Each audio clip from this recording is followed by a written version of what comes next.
The following information may make you feel smarter, but will not actually increase your IQ. I got him! So don't get cocky. This is about what's going to happen. Welcome to DeaconLive. DeaconLive. Live. Welcome back, guys. On today's show, are there witches on ESTY, and are you a living room family? And also a list of things we're not supposed to eat, but we do, and how many bugs feast on your face every night. All this and much more will be discussed here on DeaconLive. For the next 60 minutes or so, we'll get you up to date on social news stories and viral videos you might have missed over the last couple days, or we'll be talking about it here in the upcoming few. How are you? How are things going? Are you doing all right? Are you getting along with everyone? That's all we care about, to make sure that you're getting along with everyone right now. And to start off the show, what everyone's talking about right now, one of my favorite shows is coming back. And when it initially came out, back in, excuse me, I guess the late 90s going into 2000s, I kind of watched it here and there as part of the Animation Domination. Is that right? Am I saying that right? Animation Domination on Fox.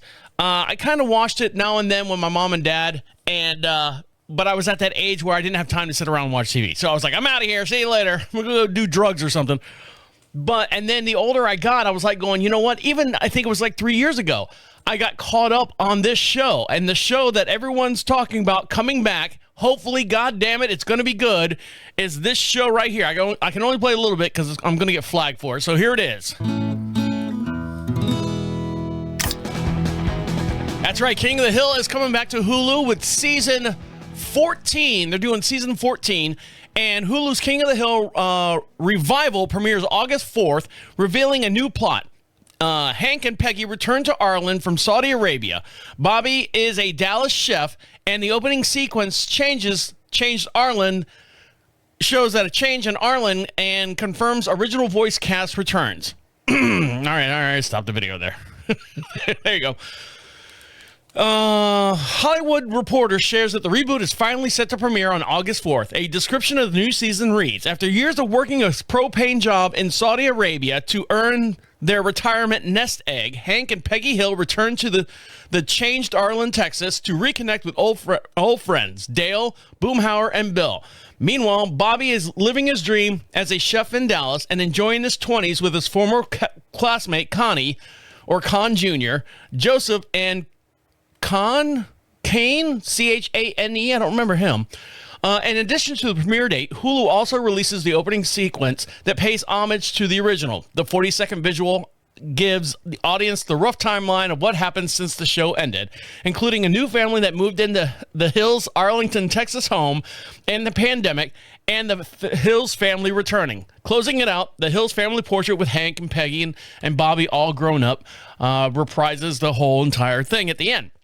Reprising their roles are the co-creator Mike Judge, Kathy Minigi, Pamela Adalon, Johnny Harwick, Stephen Root, Lauren Tom, and Toby Huss. The voice of Dale. Now, you know that Dale passed away. There's a couple people that passed away on the show. You had Brittany Murphy, who was Lorraine. She passed away. Then you had Tom Petty. What was his name? Scooter or something? He passed away. The voice that did Dale, he passed away early. And so a gentleman by the name of Ross, his last name's Ross, like Tom Ross or something like that. He's a comedian. He's been in a couple movies and stuff. He will do well. He'll sound like Dale. But unfortunately, as of right now, another person just recently, after the announcement of this premiere opening, has died as well. And that's the actor who portrays John Redcorn. Now, if you're not familiar with the show, John Redcorn is the love interest of Dale's wife. I know, it gets really, really weird. You got to watch the show. It's really good. But the guy who plays John Redcorn, who is a Native American in the show, I don't know if the gentleman's name is, or the gentleman who plays him is a Native American. But right now, as of a couple days ago, the King of the Hill actor was shot dead, had a long history of trouble with his neighbor. So I'm going to switch over to camera 4, and don't forget, for every podcast we do, we have a matching video over on YouTube. You can see the whole entire video, the whole entire podcast, and it's full length over there on YouTube. Check us out at DeaconLive Podcast. So here we go. Here's the latest on what happened to, what's his name? Jonathan Josh Gonzalez. So here we go. actor you probably know from King of the Hill dies tragically. Tonight we're learning new information about his shooting death as police charge his neighbor with murder. Jonathan Jones, as he was known in the entertainment world, was the voice actor who played John Redcorn for years. Police say a long-running neighborhood feud turned deadly last night on the south side. Sue Kalberg is on Dorsey off of Morrison Road, where neighbors and police say this was a long time coming. Sue? Sue, speak up. Sarah, many of the neighbors I spoke to said Jonathan Joss Gonzalez and his neighbor, who lives just 50 yards away, have a long history of trouble. As a matter of fact, people say both men have been carrying weapons and trading threats for years. And when I asked San Antonio police for calls for service for these two addresses, they sent me the list, and it is extensive. It just goes on and on and on. But still, people have been... God, what a dump. This guy was an actor, and this is where he lived? What a dump. Telling me they're surprised by the tragic turn of events because these men, they say, have been arguing and then going their separate ways for years without critical incident until last night. Now, neighbors say when Joss's house was destroyed by a fire several months ago, ever since then he's been coming to check on his mail, and the conflict started up again last night. And the neighbor, who everybody calls Freddie, Sigfredo Ceja Alvarez, shot Joss in his own driveway. Yeah, everyone calls him that. So many people here who grew up with the actor and called him the class clown at McCullum High School say they're sad his career, which was bright, is over. He was just really a loyal person, funny, anything you can ask for. But as everything would happen, you know, you get older, wiser, and then you become an asshole. Rock bottom where they stop asking you to stop filming. Now, Alvarez, the man who is accused of murder, remains in jail. His bond is set at $200,000. Live in South San Antonio, Sue Kalberg, KENS 5. Thanks, Sue. Now back to me. So can you imagine that? The neighborhood itself looked pretty rough. I said, you know, what a dump. It looked like a lower class neighborhood. Every yard's got a chain link fence on it. Every yard with a chain link fence in the front yard has got a dog running up and down. The grass is overgrown. There, you know, trash cans are out on the street still. Look like they've been there for days, you know, because there's grass growing around it and stuff. And it's sad that, you know, Jonathan was this actor. He was in a couple, I think, Parks and Recs. He was in a couple other shows. I mean, he did okay. You know, you always hear about, oh, you must be in the movies. You must make millions and millions of dollars. In reality, a lot of times they might make $1,000. They might make base pay if they're part of the union. And if you only do like 4 episodes or 5 episodes a year, and let's say the base pay is $8,000, well, there's only $32,000. You're below or close to the poverty line. And then he was the voice of John Redcorn. I don't know how much he got paid for that. I'm sure probably a little bit of money. But then they also said that a fire broke through the neighborhood. So I can see why, you know, some of the places aren't built back up to specs type deal. But yeah, they announced that here comes King of the Hill. Here comes the whole new cast, the same old cast as it was. And then, Redcorn's coming back. And within days of this announcement, he gets shot and killed. Now, from my understanding, he did go in the studio and recorded 4 episodes. So we're good there for now. I don't know how they're going to approach that. You know, are they going to kill him off, or are they going to replace his voice with someone like they're going to do with Dale?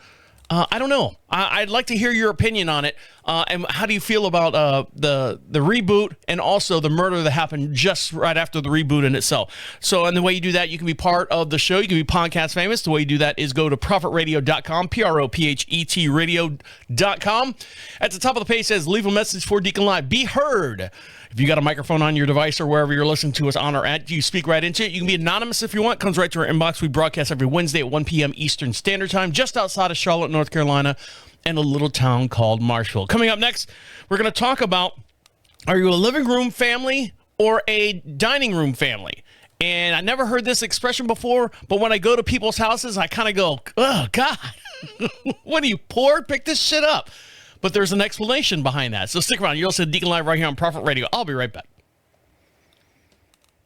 Welcome back to Deacon Live. Like I said, you want to be part of the show. The way you can do that, your voice can be heard right here in the studio alongside of us. Go over to prophetradio.com. At the top of the page says Be Heard. Leave a message, comes right to our inbox, and we'll play it on this podcast or the very next podcast that comes up whenever you do your voice message to us. And you can talk about all the other shows that we've been doing here for the past, we've been doing it for 11 years now, but I think our catalog, like Spotify and iHeart and all them, only hold, I think, 7 years of shows or a certain amount of shows. So I think the earliest ones or the latest ones we have, earliest, later in time, earliest that we've been doing it is from 2018, I believe. I went back and looked at it. But still, you can go back and listen to them and leave us a message. Just give us a little watermark of what you're talking about from what episode, and we'll go back and listen to it and then answer your question here on the air. Now, if you want to email me, you can do that as well. Go to Deacon or email me at deacon@prophetradio.com if you don't want to be heard on the air. Now, Trump, we do not get too political on this thing, but sometimes the political landscape overflows into your personal life. Well, it's not supposed to. You want little government compared to big government. Right now, we're trying to get as little government as possible and let you just live your life. But right now, taxes on tips has gone through unanimously, which is very easy for me to say, has gone through. But this TikToker does not like it. A TikTok video with nearly 1 million views has gone viral by calling out what one server is calling a dangerous illusion with the no tax on tips bill. Posted by creator Christina Renee, I'm going with that. The video argues that the bipartisan measure to eliminate federal income tax on cash tips isn't worker-friendly policy as it appears to be. Instead, it could pressure service workers to report more of their income, exposing them to audits and justifying a lower hourly wage, either one. Christina shared the video on May 21st, 2025, dropped as the U.S. senators voted unanimously to pass a bill that would eliminate federal income tax on cash tips, not state, just federal. The TikToker asserted that the policy is meant to fool service industry workers into reporting their wages so the government can justify future legislation to keep an hourly wage low. Experts agree, arguing the no tips tax could ultimately deepen inequities. The TikToker echoed their concerns in a 3,000 plus comment section of the video. Many shared additional reasons for the servers to think twice before reporting cash tips. With increased incomes on the books, taxable or not, servers will be disqualified from receiving any kind of aid or made vulnerable to audits. People ask, why else would the government want our tips that they're not going to tax anyways? So let's see. Let's find her video. Where's your video, dear? You are on here. Here she is. And she's at Creature Feature Show on TikTok. So here we go. Hold on, girl. I know. I'm going to switch over to camera 4. We're going to see what Creature Featured Show has to say about getting taxed on tips. Here we go. On tips is a trap. It's a trap. It's a trap. Because servers are already required to claim 100% of their tips, right?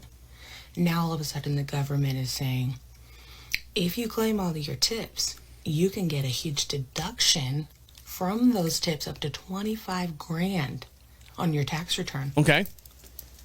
And so you know what? Now all of a sudden the servers are making a tiny bit more money on their paychecks every week, in their tips every week, to get a little deduction at the end of the year. And the government's going to say, oh, see, we knew you were lying. Well, duh, they knew that already. So you make plenty of money on your tips. You don't need $2 an hour.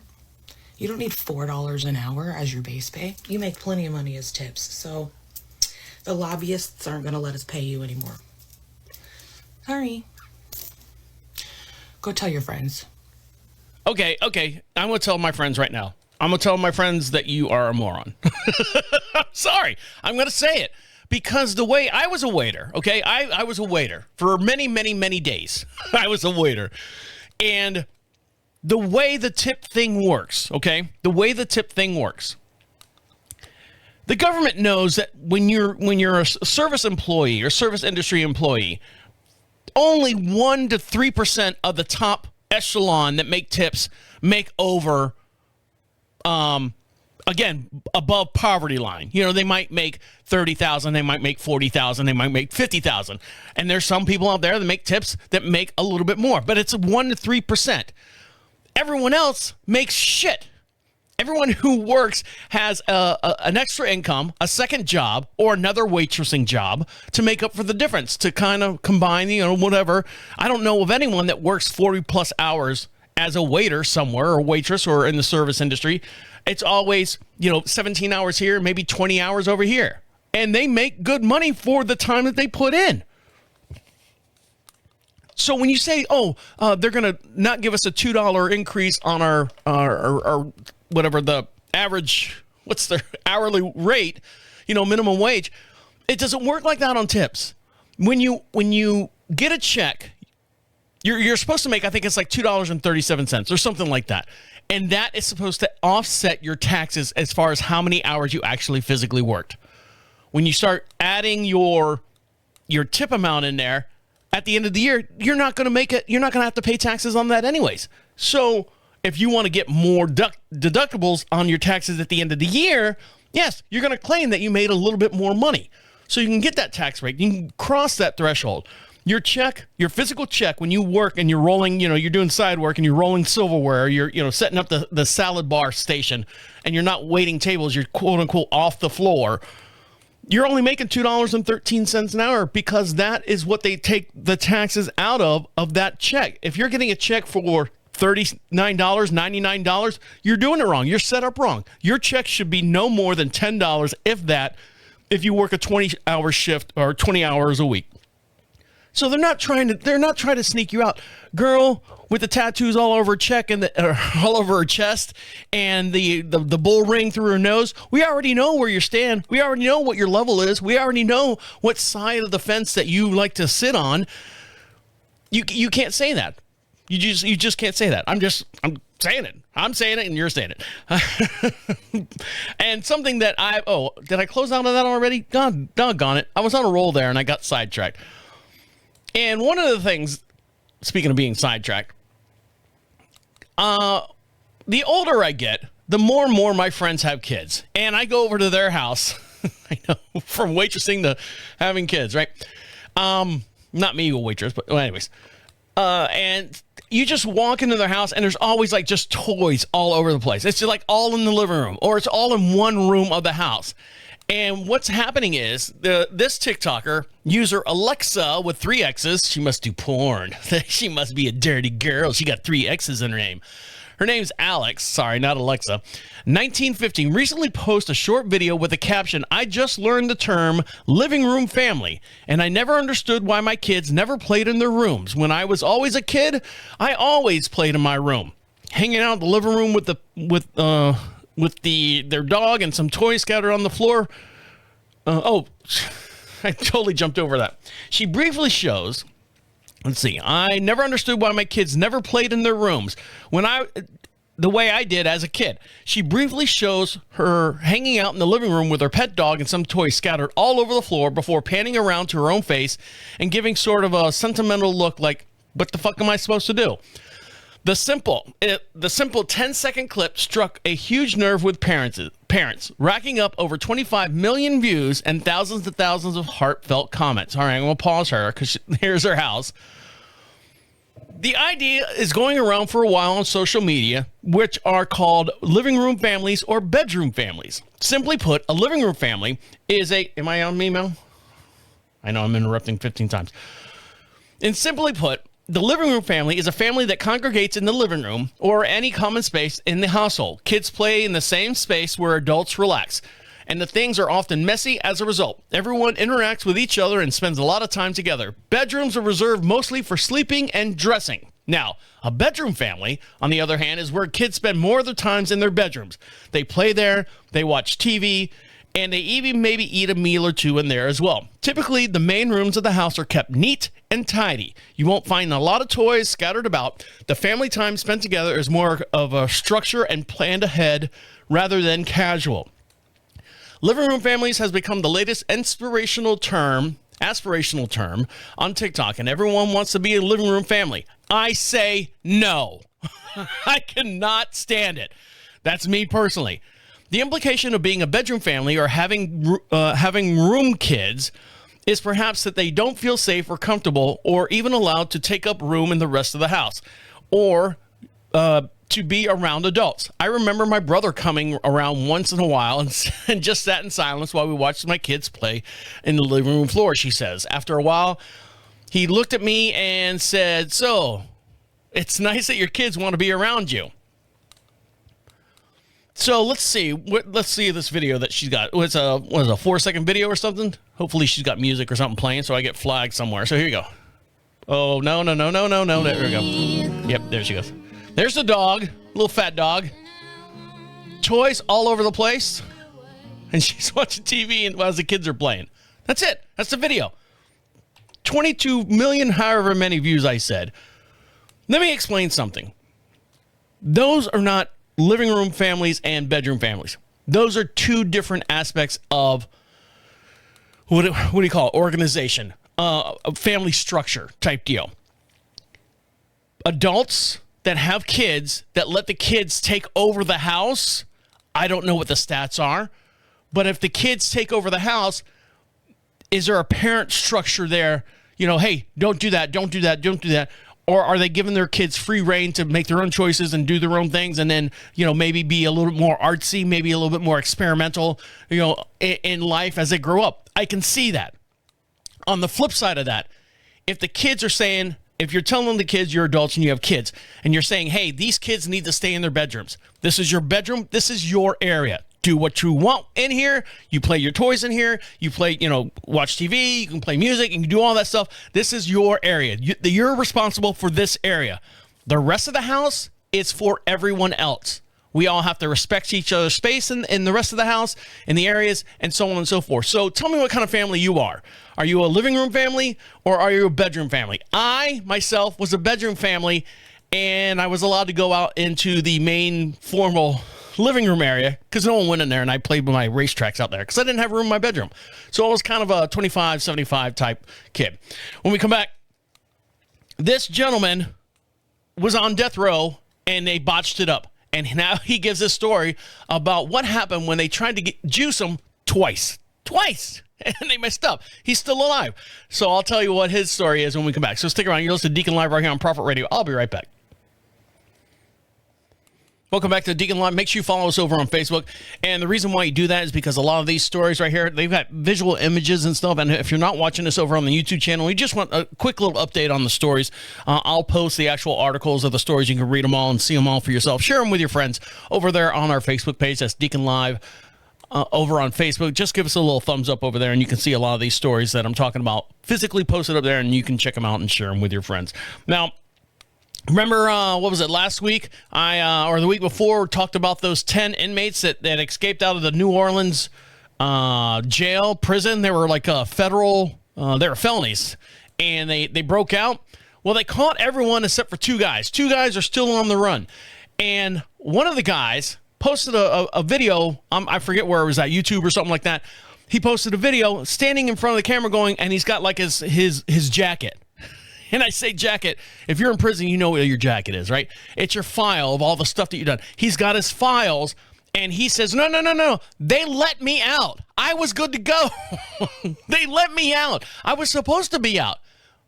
Did he go out the behind the toilet like the other guys did? I don't know what his story. But he's saying, no, don't look for me. I was supposed to be let free.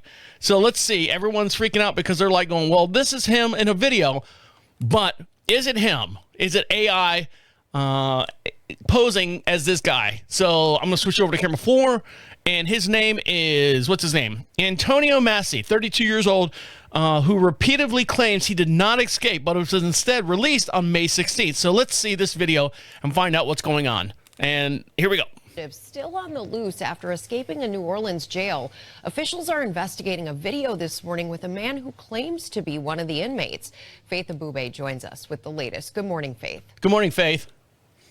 Yeah, good morning to you, Rebecca. This new video, not yet verified by ABC News, appears to show this inmate. I like how she says, it has not yet been verified, but we're going to go ahead and tell you a little story about it anyways. Denying that he escaped the jail and instead claiming he was released. Here's a video. My name is Antoine Massey. I'm one of the ones that was... Commercial. So hold on. The office. let out the GC. This morning, authorities investigating this video circulating online showing... So let me explain this video if you're not watching this on the YouTube channel. This gentleman has very distinct markings on his face. He's got 2 tattoos on his face under his eyes. And then he's got a big tattoo, looks like the Seattle Space Needle, right between his eyes. He's got very short haircut. He's got, twisties. He's got little dreads, little braids and stuff, small little pencil ones. He's got a goatee, but it's the tattoos on his face that was, there's no way. I don't know. There's no way, but it's not like, oh, he's, dark hair, whatever. A man claiming to be one of the 2 escaped New Orleans inmates still on the loose. The video, which was posted on social media Monday, appears to be recorded as it is played on another device, showing an individual believed to be 32-year-old Antoine Massey, who's been on the run for almost 3 weeks. In it, Massey repeatedly claims he did not escape. He's holding up his paperwork. Released on May 16. Authorities have not confirmed the person in the video is Massey. The Orleans Parish Sheriff's Office saying in a statement, if the individual depicted in the video is indeed Antoine Massey, we strongly urge him to come forward and turn himself in to the proper authorities. Massey escaped from the Orleans Parish Jail May 16th with 9 other inmates after they crawled through a hole behind a toilet in a cell. He was being held on charges of vehicular theft. Now, this is his mugshot of him, and there he is. Of course, if he was in jail for any length of time, his hair's gotten longer. Still the same tattoos underneath his eyes, and then the one space needle right between his eyebrows. It looks just like him. And domestic abuse battery. In the new video, he denied allegations regarding his original arrest and the events surrounding his escape. And Michael, this morning, Massey and another inmate remain on the run. In that video, Massey also asking for help from a number of rappers, including Lil Wayne, who's from New Orleans, and President Trump. There you go. All right. Reaches up. Thank you very much, Michael. So, what do they say? If you've done nothing wrong, turn yourself in. They'll figure it out. If you've got the paperwork that says Anthony Massey released May 16th and a big stamp on it says, approved, just go to them and show it to them. Why are you hiding out? Why are you writing or why are you doing videos like that? I think he's trying to maybe fight his case or something like that. That's what I think's going on. That's why he reached out to Lil Wayne and Trump at the same time. I think he's going to fight his case, and this is the only way that he can do it. Now, this gentleman right here fought his case and lost, and was actually sentenced to death row. Thomas Creech, 73, has survived his own execution after medics tried for almost an hour to administer the lethal drug into his veins in the Idaho maximum security prison. Death row inmate who survived a lethal injection described how he believed he was in the afterlife following the botched execution. Murderer Thomas Creech, 73, spent 5 decades on death row in Idaho. He was convicted of 2 murders in 1974. They're just getting around to him now? 74? Followed by a 3rd one after killing a fellow inmate in 1981. All right, so he killed another one in there. So he's got the tendencies lined up. Let's go ahead and, stop botching this guy up. Authorities attempted to put him to death in February of last year in Idaho, outside of Boise. Medical professionals struggle intensively, failing first to locate the veins in his arms, then shifting to his hands, and then ultimately his legs, with none yielding the effective path for the least lethal medicine to go through his body. Finally, as those present breathed a sign of weariness and despair, proceedings were brought to a close. Creech witnessed death creep closer with every prick of the needle, recounting those terrible filled moments in the controversy with the New York Times. He revealed, this was one of the worst. Wait, hold on. What is he saying? The worst one was when they got down to my ankles. I was thinking the whole time that this is really it. I'm dead. This is my day to die.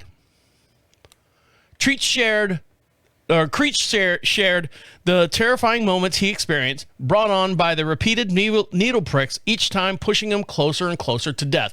The pain escalated with every jab, he says, and there was a presence of his wife nearby that fortified him during his nerve-wracking period. Over the last 5 years, at least 9 executions in 5 states have gone wrong, often due to execution teams struggling to find a vein, and according to the Death Penalty Information Center. In one chilling case, officers resort to cutting open the inmate's arm and administrating the lethal injections, while other executions were stopped entirely. Creech has spent years on death row, where he fell in love with Leanne Creech, the prison guard's mother. Jesus Christ, you can't write these books. They connected after guards suggested Creech write her, leading to their marriage in 1998. Before his scheduled execution, Creech savored the last meal of chicken, mashed potatoes, and gravy from the prison kitchen. Then he spent time saying goodbye to his lawyers, wife, and stepson. The morning of the scheduled execution, he offered prayers before being secured to a board in his cell, transported to the execution chamber. Creech's legal team reported that the execution personnel encountered difficulties about 42 minutes trying to establish an IV line before calling off the procedure. So I know this is a thing that happens when you're doing the lethal injection. They'll dehydrate themselves. People will do that so they can't find the veins. They will completely, no water, no nothing. They'll take a lot of salt. They'll just completely dehydrate their body so they can't find the needles. And then what happens? Oh, guess what? You're going to live forever now. So there you go. But I mean, 1974, can we speed this up a little bit? Idaho? You ain't got a lot going on out there. All right. When we come back, there is a thing that's in the air. There's something in the air, and it's all Canada's fault. And there's a lot of people choking and dying, and not dying, but, you know, I'm dying. There's a lot of things going on. They're blaming Canada for this. So what did they do? Well, just another reason to hate those Canucks up north. So stick around. I'll tell you what it is when we come back. You're listening to Deacon Live right here on Prophet Radio. I'll be right back. Welcome back to Deacon Live. You want something for free? We'll give it to you. The way you got to get it is go over to prophetradio.com, PROPHET radio.com. At the top of the page says free swag, a little drop-down menu there. Pick yourself out something, and they'll send it out to you right away. There's some magnets, some stickers, some headphones, earbuds, or whatever over there, if there's any left.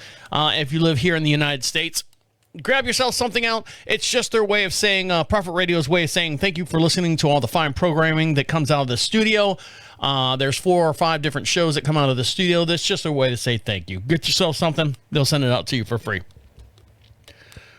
Now, close this. Get ready to get freaked out. There's an important reason why hundreds of tiny parasites crawl over your face while you sleep. Tiny parasites play a crucial role in your sleep cycle, believe it or not. For many, going to bed is the best time of the day as you rest your eyes for an important day ahead. While many sleep experts talk about having the perfect environment for a good night sleep, you can take comfort in the fact that you are never truly alone while you're sleeping. Basically, dozens of 8-legged mites crawl all over your face every single night, making for some unwanted visitors. But thankfully, you cannot even see them or feel them crawling across your face. They're called Demodex mites. Rest assured, they're all over your body no matter how much you scrub in the bathroom. These minuscule parasites live around the outer parts of hair follicles and find their oily contents extremely tasty. Alendra Pariti, a professor at the Invert Biology at the University of Reading in the UK, said, while we are sleeping, they come out and they are very happy, mating, visiting relatives, walking on our faces, and the moment we wake up, they go right back inside your pores. Gross. While some of you might find that a little creepy, an expert went on to say that there's nothing really to worry about this. The Demodex mites clean out the gunk from your pores, and they can also continue to do this because they have evolved to resist ultraviolet rays from the suns, which could damage their DNA. In exchange for these mites emptying out the gunk of the human body offers our melatonin, the hormone produced in the skin that helps us sleep.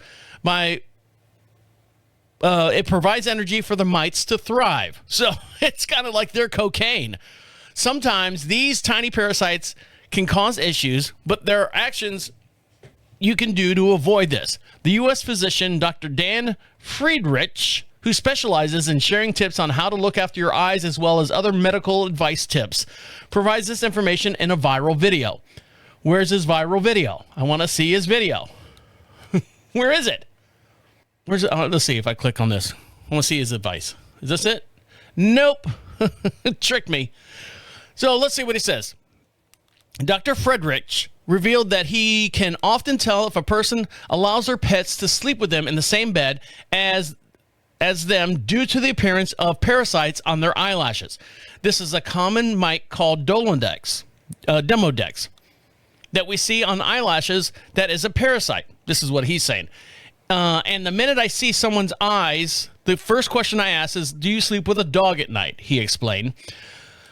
There's a really common cause of parasites appearing on your eyelashes, as the doctor health expert added. Don't sleep with your animals if you can help it. But I love Fluffy. He keeps me warm at night. Scientists reveal why sometimes it looks like a kaleidoscope or a scene from Disney when we close our eyes. Why is this? No, I don't want that. No, now it's going on to something else. So there you go. They say don't sleep with Fluffy on the bed if you can help it, and that'll cut down on the parasites on your eyes. No, just how about wash your sheets now and then? How about, change the linen now and then? How about that crusty old pillow that you've got snot and drool sitting on for the last 3 weeks now? Ooh, gross. Now, speaking of ooh, gross right now, millions of Americans are urged to close their windows and limit outdoor activities. And it's all because of one place. Millions of Americans are waking up to, excuse me, just like me. Oh, man. Sorry about that. To an unusual and unsettling sight. A thick, smoky blaze blanketing their neighborhoods and stretching for miles across this beautiful country of ours. The haze... Excuse me. The haze muddying the light and bloating the colors of the midday sky causes plants and heat to take on a surreal, otherworldly cast. From bustling cities in Texas to quiet towns in Minnesota and Michigan, residents are noticing a strange dimming of the sun and the persistent campfire scent in the air. So why is that happening? The air quality is plummeting. The stretch of the Gulf Coast to the Great Lakes, urging millions of people to close their windows and stay indoors. In some regions, the air quality index has spiked to an unhealthy zone, quote unquote, impacted not only people who are sensitive to pollution, but those with asthma and general population too. For many of us, warning means a sudden halt to the weekend plans of our outdoor activities. So what's going on? Let's get to this one right here. What's behind this sudden decline in air quality in Texas? A combination of high temperatures and stagnant air has led to the dangerous ozone buildup. Meanwhile, strongly northerly winds push smoke from a massive Canadian blaze into Minnesota and Michigan. The result, a cocktail of ozone and fine particles that endanger the health of children, elderly people, and people with respiratory or heart conditions. Damn you, Canada. The central culprit behind the haze, wildfires are ranging across Canada. More than 1.5 million acres have been already burned this year, about 40% of the decade's average. The thick smoke has been sent in a southward spiral into the United States. At least 17,000 people in Manitoba alone have been forced to evacuate. The fires have shown few signs of slowing down as the smoke drifts and generates dangerous conditions for hundreds of miles from the inferno. I don't care about that.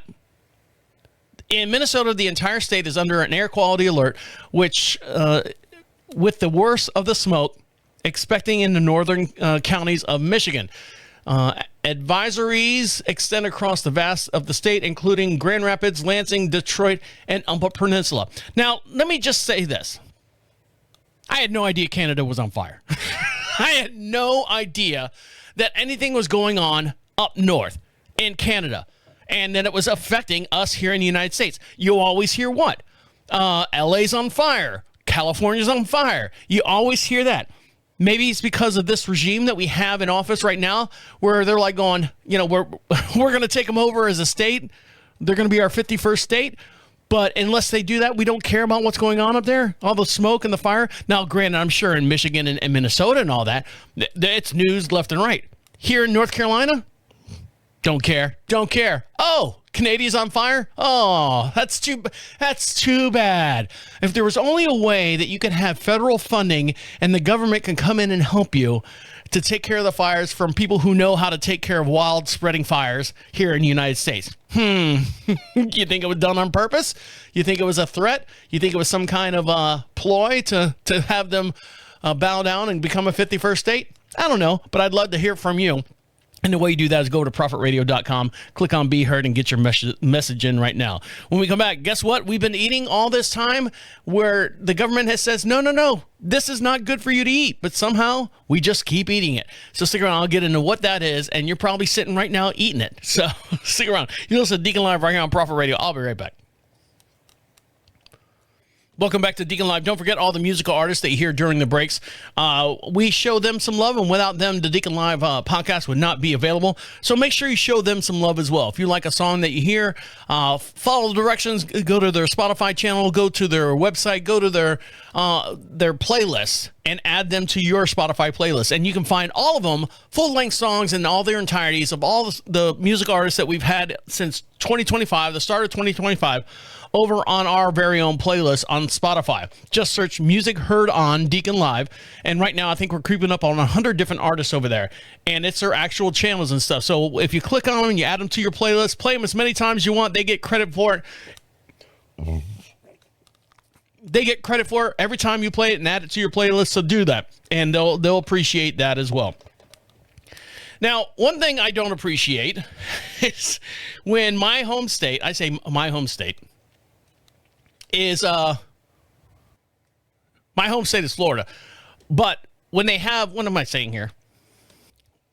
Something I don't like to see in the news is when they start recalling vegetables and stuff. Because they, what's it, Robert Kennedy Jr., he does all these different things, and I'll get in his story here in just one sec. As far as, eating healthy and stuff. So we try to eat healthy. We try to eat lettuce. Nope, it's got salmonella. We try to eat spinach. Nope, it's got salmonella. Well, right now, coming out of our very own state, tomatoes distributed in all 3 southern states are now subjected to possibly a deadly recall, according to the Food and Drug Administration. What do they know? The recall was first announced by the FDA on May 2nd for potential salmonella contaminations, has now been upgraded to a more severe warning the federal agency has just recently issued. Williams Farms Repacked LLC, based in Lodge, South Carolina, said the affected tomatoes were packed and sold to wholesalers and distributors between April 23rd to the 28th under the name HC Farms label. And a notice published on May 28th, the FDA labels this as a Class 1 recall, the highest recall risk level issued by the agency, as it can potentially cause serious health complications or lead to death. They should just feed it to the guys on death row, right? Screw the needle. Here, eat these contaminated tomatoes. I'm dead.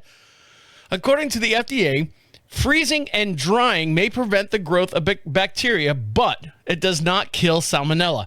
The bacteria can live for several weeks in dry environments and for several months in a wet environment.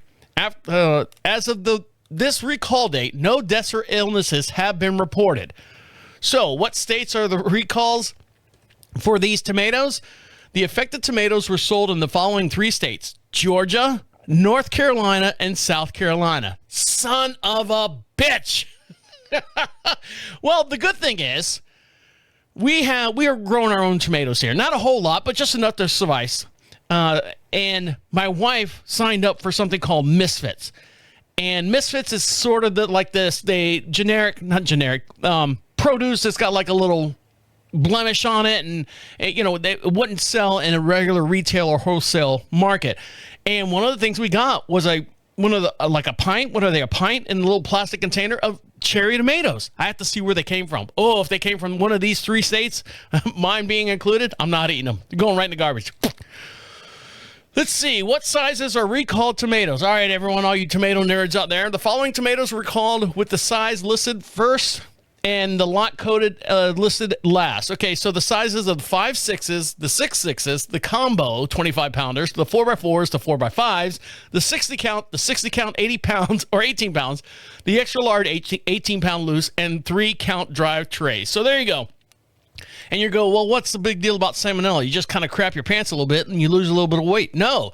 Salmonella is an organism which causes serious and fatal infection in children, elderly, and other people with weakened immune systems, according to the CDC and prevention. Most people infected with salmonella start developing symptoms within 12 to 72 hours after eating the contaminated product.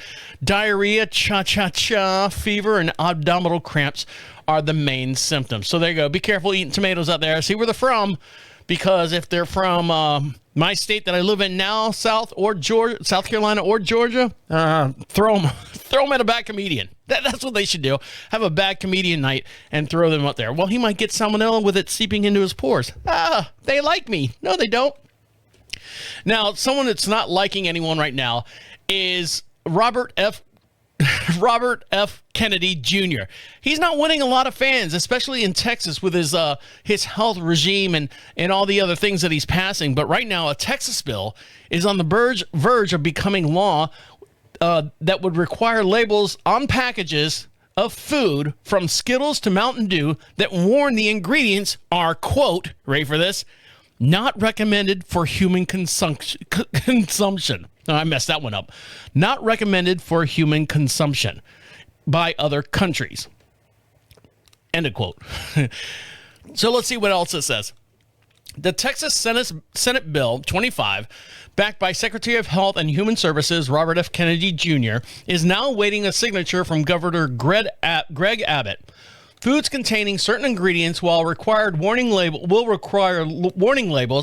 on the new packaging beginning of 2027 in order to be sold in Texas, which is the second most populated state with 31 million residents. The bill lists more than 40 ingredients, including synthetic food dyes and bleached flour. Many, but not all, of the additives are banned or required warnings in other countries. Continue reading. If approved, the impact of the packaged food industry could be far-reaching. Excuse me. When companies are forced to comply with state regulations, they often opt out or adopt these changes nationwide to streamline the product. Meaning, they're not just going to make a bag of Doritos just for Texas that says not for human consumption. They're just going to label all of it so it just goes out all over the place. Let's see. If approved, the impact of far-reaching, I already said that. It would also mark one of the most substantive victories yet for the Make America Healthy Again movement, which Kennedy signatures his efforts towards. The bill supporters have said that Kennedy's backing Representative Lancey Hall, a state lawmaker who has one of the bill sponsors in the House. She said she received a call from him when it passed the legislation. Abbott has yet to comment on signing the bill over, however. Governor Abbott will continue to work with legislation to ensure that Texas has the most healthiest food and care for themselves and their family, and will throughout review any legislation that is sent on his desk, said his press secretary. The governor did not respond to any updates requesting for comment. So what they're going to do is, can you imagine that? All the like Doritos, M&Ms, Mountain Dew, all the stuff that in other countries they don't allow to have. Believe it or not, Subway, you ready for this? You ready for the lies? Subway, the bread that they make here in the United States, they cannot have the same bread in Subway in England, because bread over there can only contain so much sugar. And the Subway bread that we eat here, eat healthy, eat fresh, has too much sugar in it compared to the bread that they're allowed to have over in Europe. So it's those kind of little things. But you didn't know that, did you? Well, there you go. And that's why you listen to the show. When we come back, do you smoke weed? No. Why do you ask? Because they had studies. We are now getting the studies back as far as what weed actually does to us. Now that it's been legal for so many years now, we're actually seeing the results of that. And I'll tell you what it is. So stick around. You're listening to Deacon Live right here on Prophet Radio. I'll be right back.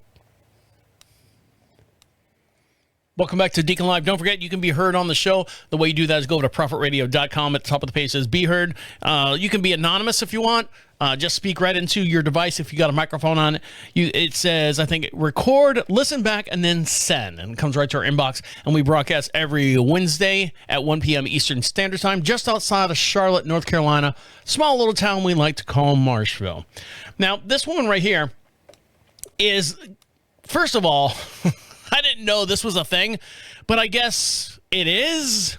In this person's case, a woman went viral on TikTok after sharing her disastrous, awkward run-in with an Etsy person who claimed herself as a witch. The person on Etsy said she was a witch. She hired this witch to cast a love spell on her crush. All right, girl. What's wrong with you? I want him to love me. I want him to love me just the way I am. So there's a video here, and we're going to show it here in just one sec. So Corinne didn't go into much detail about how she found the so-called witch, only that she offered her services on Etsy, the site better known for candles and crafts than actual magic. At first, Corinne said that she was excited. Then things went sideways. According to Corinne, she sent the witch, quote-unquote witch, her crush's name and birthday to work up a spell. I'm in the wrong business. I could do this. But instead of summoning romance, the witch summoned chaos by exposing her. Corinne says, quote, she literally DM'd him on my Instagram and exposed me. She said she sent him screenshots of everything that I sent to the witch. So where's her video at? I want to see what she says. Where's she at? Where's her video at, girl? They always hide the videos somewhere on these stupid things. Is this it? Here she is. Okay, girl. Gotcha. I know. Oh, she's so sad.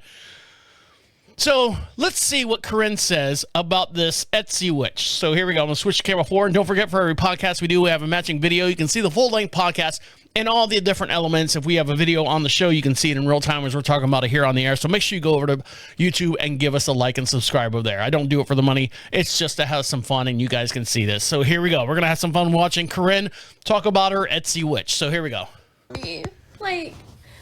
I bought a love spell, and I literally, I said the guy's name, his birthday and stuff, and she literally DM'd him on Instagram and exposed me. She sent him screenshots of everything I sent. That's it? Did I miss something? The Etsy witch told on me. The Etsy witch told on her. All right, let's go back to me now. 7 million views for that, huh? That's what you get. In the comments under Corinne's video, some viewers had a very specific idea for justice. Find another witch and let them handle it, right? Ooh, baby, you got to tell the elderly witches, another person came in. Girl, tell another Etsy witch about her, and you have to let them handle it. They take care of their own. Let's see, what else does it say about the thing? It's unclear how much Corinne paid for the ill-fated love spell, but either way, this kind of behavior isn't supposed to fly on Etsy. Get it, fly, because the witch and the broom? Oh, never mind. According to the platform's own guidelines, metaphysical services like Reiki, am I saying that right? Distance healing, spell casting, prayers, and rituals that promise things like love, money, or legal wins are explicitly banned. Damn it. I guarantee you. Still, as the Guardian noted, the article, there's money to be made in spell casting. Whether you're a true believer or someone that's just out to cause chaos, the outlet found Etsy witches charging anywhere from $39.95 or $400 for their quote-unquote services. Just because it's profitable doesn't mean it's allowed or ethical. And as Corinne's story makes it clear, even if you fork over the cash, it doesn't guarantee that your crush won't find out. So there she goes. She got called out. She got put on blast. Is that what the kids say? Got put on blast? Oh, well. Etsy witches, huh? That's kind of weird. I'm telling you, I'm in the wrong business. And someone who's in the business right now is your weed smokers. They're in the business of just helping themselves, right? But now that we've had weed on the market, whether it's recreational or quote unquote medical, we're now starting to see results, and we're starting to get some data back. Studies that claim that smoking marijuana or eating cannabis gummies could both be linked to a dangerous health risk. Well, no fucking shit. And UC San Francisco conducted a long-term study. Some people who like to smoke or consume cannabis for its calming effect, could it be putting Jesus Christ, spit it out, Trev, but could be putting them in risk for more serious health conditions in the future. Isn't that what they say when you get any kind of drug? This drug will make you calm and relax. You might shit your brains out. You might bleed from your anal. Eyes might swollen up and your fingers will fall off, but you'll be calm. There's side effects to everything that we take. Of course, you might be rolling your eyes right now because it's a natural occurring plant that causes bad health, ? Especially with it being a drug that is legal for medical use in 39 of 50 states and for recreational use in 24 states. The long-term cannabis study by researchers at UNC San Francisco was published their finding in the JMA Cardio on May 28th. Jesus Christ, I need to smoke some. It surveyed, you ready for this? It surveyed how many people? How many people do you think it surveyed? 1,000? 2,000? 39 states have it. They surveyed 55 people between the ages of 18 and 50 who were quote unquote outwardly healthy and divided them into 3 groups. So here we go. I guess you got a small grant there, UC San Francisco. Did I say San Francisco? Yeah. Small grant. Only 55 people. There were those who regularly smoked cannabis, those who ate THC-containing edibles, and those who didn't use cannabis at all.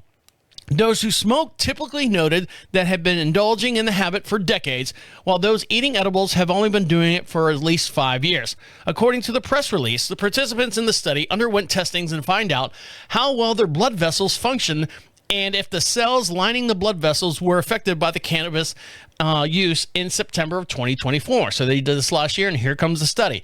It found out that cannabis users were at risk of heart problems later in life if their cannabis smoking and consumption because of it. According to the study, using the plant for any form has been linked to the greatest risk of heart disease because the risk is stemmed from reduced blood vessel functions. Those included the group were found that have a decreased vascular function, which is comparable for those who smoke tobacco products. Shockingly, people who tested measured as having blood vessel functions about half of what it's compared to those who did not use cannabis at all, but put them in line for being more likely to have a heart attack, high blood pressure, and other cardiovascular things. A study of this study isn't the only study that finds cannabis bad for the body, but one of the previous studies can find negative effects of the brain and other, because they probably only studied like 12 people on that one. So they studied 55 people. Do you know how many people are in this country right now? Let's do it this way. The same 55 people that were in the test, have them eat the tomatoes with salmonella in it. And tell me, let's make a party out of this. Then tell me which one's affecting your body a little bit more. Is it the 55 people that smoke cannabis, or the thousands and thousands of people that eat the tomatoes and maybe one of them get salmonella, right? Am I making sense? I hope it makes sense to someone. When we come back, this woman right here, she was running a race and she was such in a lead. She said, I'm going to finish the end of the race in style. And this is a great time, if you're not watching this over on YouTube, to check this out right now. So stick around. You're listening to DeaconLive right here on Prophet Radio. I'll be right back.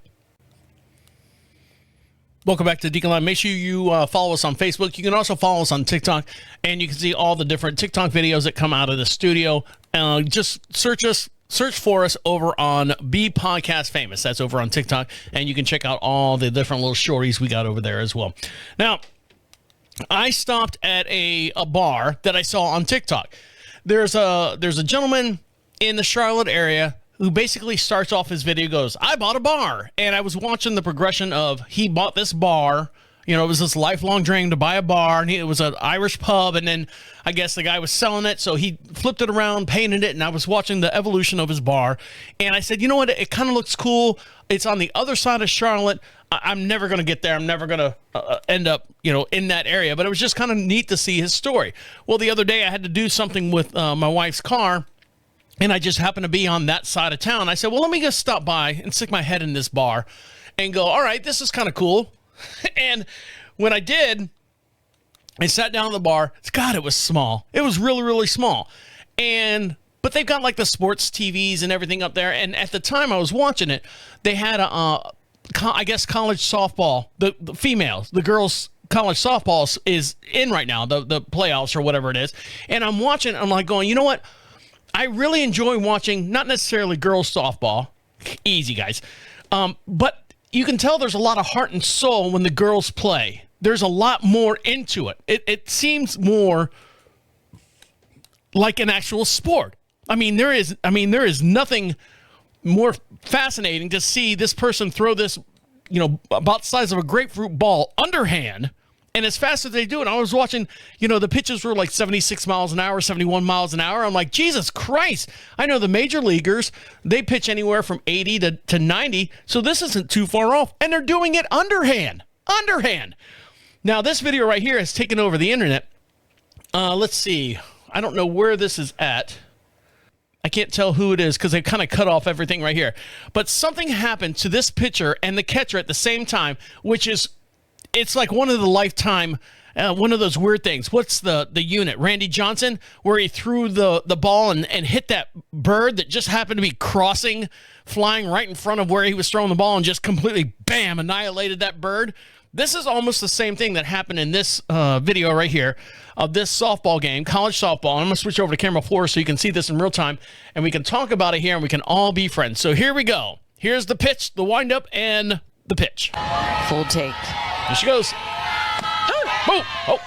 Hang on. Catcher's down. What's going on with Cox's eye? 67 miles an hour she threw that ball. Uh-oh. She reacted immediately. Maybe some dirt coming off the ball. Oh, my God. What happened? Are you okay? You okay, Oregon? Oregon players? She's like, holy shit. So here's the slow motion replay. Watch this. Oh. Wow. Did you see that? No, I didn't. Right into her eyes. So many pieces of it, too. So what happened was when the pitcher, I don't know the girl's name, I apologize to the pitcher of the Oregon softball team. She's doing her windup, and the dirt must be a little cakey, and a big, huge chunk, about the size of a silver dollar. What's a silver dollar, Deacon? Put 2 quarters together and then divide it by 2. About the size of a silver dollar comes flying up, and as she pitches it, it hits the clump of dirt and basically shatters it right in front of the catcher's eyes, and it just like literally pepper sprays her eyes, which is, what are the chances? So here goes, slow motion. There's the chunk of dirt. Here comes the ball. It went from her cleat, and the ball hit it off of her cleat. Are you kidding me? At first, I thought it was off of the ball, and I was thinking she would have felt that, but that dirt came off of her cleat and then exploded in the middle. Right in her eyes. The pitch. That's ridiculous. That's ridiculous. Can you believe that? That's ridiculous. Oh, so there you go. I mean, it's good to watch that out there. So if you're watching that, great. But this one, speaking of college sports, this young lady right here, again, Oregon. They got a lot of sporting things going on in Oregon. This video shows an Oregon teen track star flip somersault all the way to the finish line and wins first place. You heard me right. She's a runner. She's a track star. She's a tumbling somersault over the finish line athlete. I threw that one in there. This high school athlete, Brooklyn Anderson, was running the hurdles in the track meet championship in Eugene, Oregon, and seconds away from the finish line, she tripped, and boy, did she ever. The video from The events show Anderson hopping the hurdles and knocking them down before tripping. The track stars tumbled and flexed and kicked and prompted and tumbled again. Twice over tea over kettle, and also stuck first place as well. So let me switch over to camera. Where are we at here? Where's the video? Where's the video? Skip ad. Is this it? Here she is. Hold on. Here's a video of her. She was so far ahead of everyone that when she fell, she literally just did a somersault twice and still ended up winning. So here we go. Switch over to camera 4, and you can see this in real time as we're talking about it here. So here we go. Oh, is there a mute button here? Yeah, there we go. So let's go back. Sorry, my bad. Finish for one Oregon track star. Look at this. The video shows Brooklyn Anderson clearing hurdles during a track and field championship. Here she goes. 3. Blowing away the competition. 4, the high school 5, junior taking a 6. clear lead when the last hurdle she clips and trips before somersaulting through the finish line, though. Thankfully, Brooklyn was okay and credits her quick thinking and her. She had at least 30 feet in front of the whole entire pack, and she tripped over the last hurdle, went head down, rolled over once, kind of stood up, and then momentum, she was going so fast, she tucked her shoulder, head down again, rolled over one more time, crossed the finish line that way, and stood right up and said, I won! Her I won! gymnastics background, she was also way in the lead. The move and her speed earning her first place. There she goes. So there you have it. Just stay with it. They always say, don't stop running. Don't stop swimming. It's a wrong TV show. Wrong movie. All right, guys, if you've enjoyed the podcast, make sure you follow us over on Facebook. Make sure you follow us over on YouTube. You can get your message in. Your voice can be heard on the podcast. We broadcast every Wednesday at 1 p.m. Eastern Standard Time. Go over to Prophet Radio. Click on Be Heard. Speak loud. Speak clearly. Tell us what you want to hear. You can do a, what do they call it? Ask Me Anything type deal as well. And if you don't want to be heard as well, you can email me anytime at deacon@prophetradio.com. All right, guys, on that note, I'm going to let you get back to doing what you got to do. My name is the Deacon saying goodnight and goodnight. The absolute end. Écoute-moi. Bye. See you later. Whoa. Whoa. Bye. Take care.